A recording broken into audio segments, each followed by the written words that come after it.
Mga kuyang, dahil sa nakatanggap na naman kami ng aming honoraria, kaming mga kagawad na sina Kagawad Capistrano, Kagawad Kasidsid at ang inyong lingkod, si Kagawad Pedroso, ay agad kaming namili para sa aming munting handog sa aming mga kabarangay. Talagang iniraraos namin ito buwan-buwan para kahit paano maibalik naman talaga namin yung blessing na natatanggap namin. Yung bang honoraria na natatanggap namin binabawasan namin, maski nga halos wala na matira sa amin. Mahalaga, masarap ang pakiramdam pag talagang ikaw ay nagbibigay sa ating mga kabarangay, lalo na pag nakikita mo yung mga ngiti nila pag inabot mo na sa kanila yung maski na munti lang ito, makita mo talaga yung kasiyahan sa kanilang mukha. Kaya hanggat maaari talagang patuloy namin itong gagawin hanggang sa kami ay mga kagawad pa.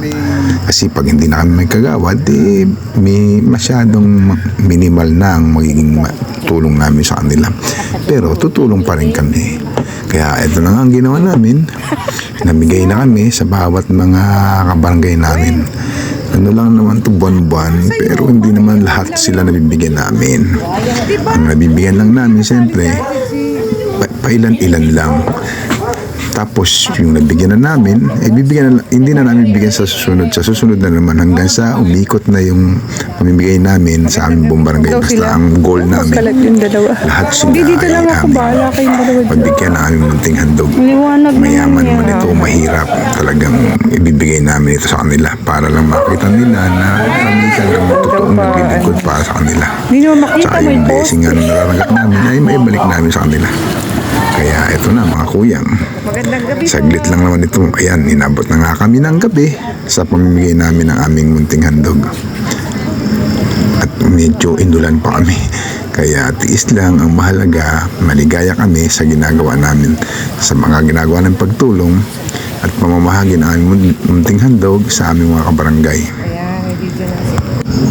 Matapos na namin may pamigay yung aming hinihandang munting handog namin, ay umuwi na rin kami mga kuyang.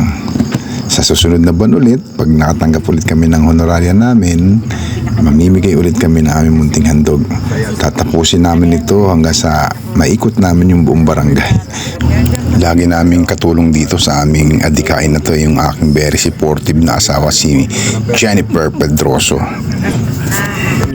Matapos nga naming maibahagi lahat yung aming munting handog, ay umuwi na rin kami. Kaya hanggang dito na lang ang aking simpleng vlog mga kuyang. See ya!